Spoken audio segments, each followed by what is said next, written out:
ഇന്നത്തെ നമ്മളുടെ റെസിപ്പി എന്ന് വെച്ചാൽ ബീഫ് ബിരിയാണി അതുപോലെ തന്നെ നല്ല ചിക്കൻ ഫ്രൈൻ്റെ റെസിപ്പിയാണ് കേട്ടോ.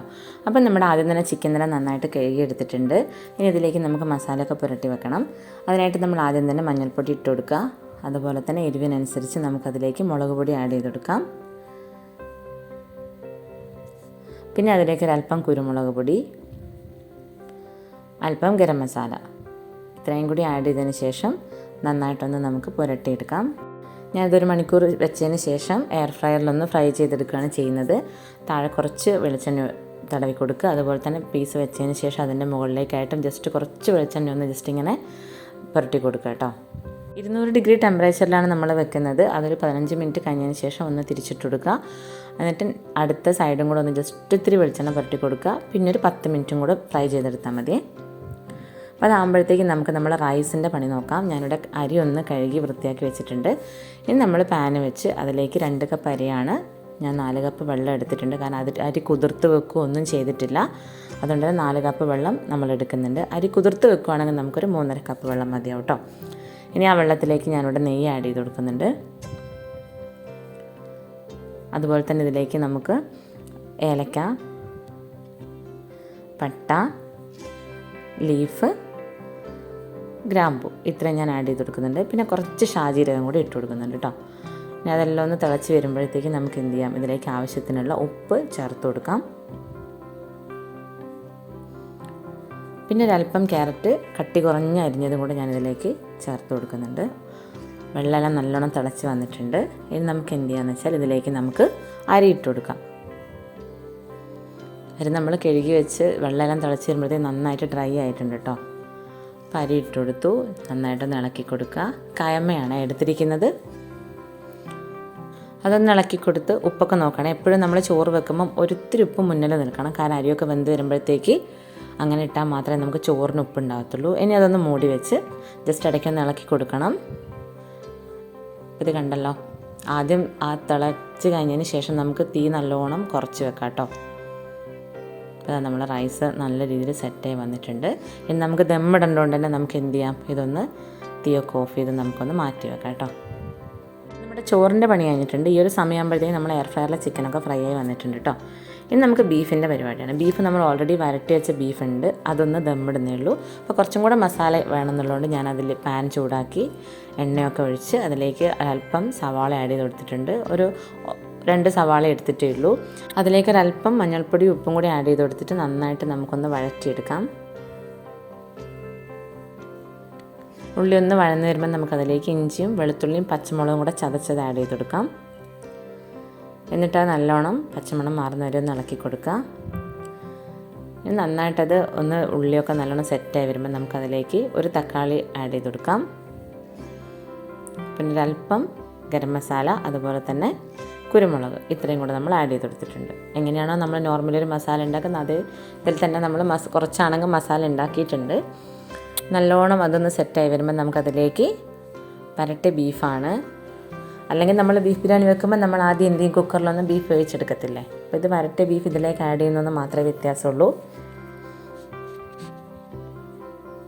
ഒരല്പം വെള്ളം കൂടെ ഞാൻ അതിലേക്ക് ആഡ് ചെയ്ത് കൊടുത്തിട്ടുണ്ട്.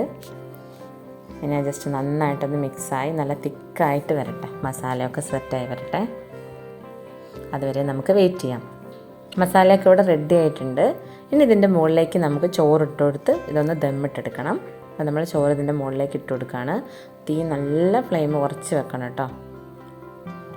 നല്ലോണം ഒന്ന് പ്രസ് ചെയ്ത് കൊടുത്ത് അതിൻ്റെ മുകളിലേക്കായിട്ട് കുറച്ച് മല്ലിയിലയും അതുപോലെ തന്നെ പുതിനയും കൂടി ആഡ് ചെയ്ത് കൊടുക്കാം.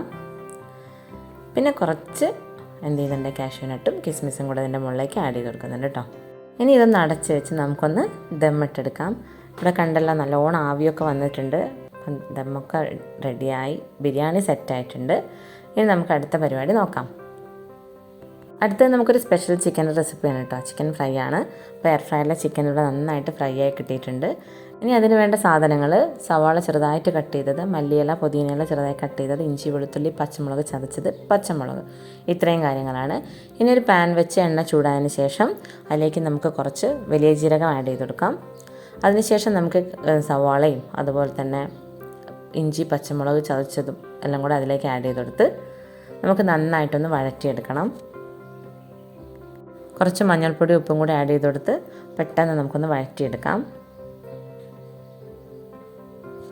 ഇനി അതിലേക്ക് ഒരല്പം വിനെഗർ ആഡ് ചെയ്ത് കൊടുക്കാം. അതുപോലെ തന്നെ ടൊമാറ്റോ കെച്ചപ്പ് ഉണ്ടല്ലോ, അതൊരു 2 ടേബിൾ സ്പൂൺ ആഡ് ചെയ്ത് കൊടുക്കണം. അതും കൂടി ആഡ് ചെയ്ത് കൊടുത്ത് നന്നായിട്ട് നമുക്കതൊന്ന് ഇളക്കി യോജിപ്പിച്ചെടുക്കാം കേട്ടോ. ഇനി അതിലേക്ക് ഒരല്പം മുളക് പൊടി, കുറച്ച് മതി, അല്പം മുളക് പൊടി ആഡ് ചെയ്ത് കൊടുക്കാം. എന്നിട്ട് നന്നായിട്ടൊന്ന് ഇളക്കി കൊടുക്കാം. അതിനുശേഷം അതിലേക്ക് കുറച്ച് വെള്ളത്തിൽ കോൺഫ്ലോർ കലക്കിയിട്ട് നമുക്കതിലേക്ക് ഒഴിച്ചു കൊടുക്കാം. ഇനി നന്നായിട്ട് ഇളക്കി കൊടുക്കണം. ഇത് അപ്പോഴത്തേക്കിനെ നല്ല തിക്കായിട്ടുള്ളൊരു ഇത് നമുക്ക് കിട്ടും കേട്ടോ. മസാല ഒന്ന് തിക്കായി കിട്ടും. ഈ മസാലയിലേക്ക് വേണം നമുക്ക് എന്ത് ചെയ്യാൻ, നമ്മുടെ ചിക്കൻ ഒന്ന് ആഡ് ചെയ്ത് കൊടുക്കാനായിട്ട്. അപ്പോൾ ചിക്കൻ പീസ് നമ്മളതിലേക്ക് ഇട്ട് കൊടുക്കാം. ഇനി ജസ്റ്റ് അതൊന്ന് ഇളക്കി യോജിപ്പിച്ച് കൊടുക്കാം. നന്നായിട്ട് ഇളക്കി യോജിപ്പിച്ചെടുത്തിട്ടുണ്ട്. അപ്പോൾ ആ മസാലയൊക്കെ നല്ലോണം ചിക്കനിലേക്ക് പിടിച്ചിട്ടുണ്ട് കേട്ടോ. ഇനി ഇതിലേക്ക് നമുക്കൊരല്പം മല്ലിയിലയും പുതിനയും കൂടെ കട്ട് ചെയ്തതും അതുപോലെ തന്നെ നമ്മൾ കട്ട് ചെയ്ത് വെച്ചിരിക്കുന്ന പച്ചമുളക് ഉണ്ടായിരുന്നു, അതും കൂടെ നമുക്ക് ആഡ് ചെയ്ത് കൊടുക്കണം. ഇതിൻ്റെ ആ ഒരു ഫ്ലേവർ നമുക്ക് ഈ ഒരു ചിക്കനിലേക്കും മസാലയിലേക്കും കിട്ടുമ്പോൾ നല്ല ടേസ്റ്റാണ് കേട്ടോ. പിന്നെ ഒരല്പം കസ്തൂരി മേത്തിയും കൂടി ആഡ് ചെയ്ത് കൊടുത്തിട്ടുണ്ട്. ഇനി ജസ്റ്റ് ഒന്നത് മിക്സ് ചെയ്ത് കൊടുക്കുക. എന്നിട്ട് 2 സൈഡ് നന്നായിട്ടൊന്ന് ഫ്രൈ ചെയ്തെടുത്താൽ മതി കേട്ടോ. ഞാൻ ആ എയർ ഫ്രയറിലുള്ള ആ ഒരു ഓയിലും കൂടെ നമ്മൾ എന്ത് ചെയ്തിട്ടുണ്ട്, ഇതിലേക്ക് ഒഴിച്ചു കൊടുക്കുന്നുണ്ട്. ഇനി അതൊന്ന് അടച്ച് വെച്ച് 2 സൈഡും ഒന്ന് ഫ്രൈ ചെയ്തെടുക്കണം. അടച്ച് വെച്ച് ഫ്രൈ ചെയ്തെടുത്താൽ നമുക്ക് ഈ ചിക്കൻ നല്ല സോഫ്റ്റ് ആയിരിക്കും കേട്ടോ. ഒരു 3 മിനിറ്റ് വീതം 2 സൈഡും നമുക്കൊന്ന് ഫ്രൈ ചെയ്തെടുക്കണേ. നമ്മുടെ ചിക്കൻ ഫ്രൈയും ഇവിടെ സെറ്റായി കഴിഞ്ഞിട്ടോ. നല്ല അടിപൊളി ടേസ്റ്റാണ്. വല്ലപ്പോഴെങ്കിലും ഒന്ന് ചെയ്ത് നോക്കുക. നമ്മളെ ചോറും ചിക്കൻ ഫ്രൈയും ഒക്കെ ഇവിടെ റെഡി ആയിട്ടുണ്ട്. ഇനി നമുക്കിതൊന്ന് എന്ത് ചെയ്യണം, സെർവ് ചെയ്യണം. അതിന് മുന്നേ നമുക്ക് ഈ ദമ്മിട്ട ചോറൊന്ന് എന്ത് ചെയ്യണം, ജസ്റ്റ് ഒന്ന് മേലേന്ന് എടുത്ത് അതൊന്ന് മിക്സ് ചെയ്തെടുക്കണം. ഈ മസാല മാത്രം അടിയിൽ വെച്ചിട്ട് മേലേന്ന് ചോറ് മൊത്തം നമുക്ക് വേറൊരു പാത്രത്തിലേക്ക് ആക്കാം. അപ്പോൾ അതിൽ ലാസ്റ്റ് മസാലേൻ്റെ കൂടെ ആ ഒരു റൈസും കൂടെ വരുമ്പോൾ നമുക്ക് ചോറൊന്ന് ജസ്റ്റ് മിക്സ് ചെയ്ത് കഴിഞ്ഞാൽ നമുക്ക് എന്ത് കിട്ടും, ഒരു യെല്ലോ അതുപോലെ തന്നെ വൈറ്റ് ആ ഒരു മിക്സ് ചെയ്തിട്ടുള്ള റൈസ് കിട്ടും കേട്ടോ. അപ്പോൾ ഇതാ നമ്മുടെ റൈസ് ഇവിടെ മസാല ഇവിടെ സെറ്റാക്കിയിട്ടുണ്ട്. ചോറ് കണ്ടല്ലോ. അപ്പോൾ ഈ ഒരു മിക്സായിട്ട് വരുമ്പം ആ ഒരു മസാലയുള്ള റൈസും കൂടെ വരുമ്പോൾ റൈസിന് നല്ല ടേസ്റ്റാണ്. ഇനിയിപ്പം നമ്മൾ എന്താണ് സെർവ് ചെയ്യാണ്. ഞാനിവിടെ ഈ ഒരു ബൗളിലായിട്ടാണ് എടുത്തിരിക്കുന്നത്. ജസ്റ്റ് അതൊരു ഭംഗിക്ക് വേണ്ടി മാത്രം കേട്ടോ. അപ്പം നമ്മൾ അതിലേക്ക് ബിരിയാണി ഇട്ട് കൊടുത്തു. പിന്നെ നമുക്ക് വരുന്ന അച്ചാറാണ്, പിന്നെ തൈര്, അത് ഉള്ളിയും അതുപോലെ തന്നെ കുക്കുംബറും ക്യാരറ്റും പച്ചമുളകും ഒക്കെയാണ്. പിന്നെ നമ്മുടെ ചിക്കൻ ഫ്രൈ, പിന്നെ നമ്മുടെ പപ്പടം. ഇത്രയായിരുന്നു ഇന്നത്തെ ലഞ്ചിന്. അപ്പം റെസിപ്പി ഇഷ്ടമെങ്കിൽ ട്രൈ ചെയ്യുക. ചാനൽ സബ്സ്ക്രൈബ് ചെയ്യാൻ മറക്കണ്ട. വീണ്ടും കാണാം.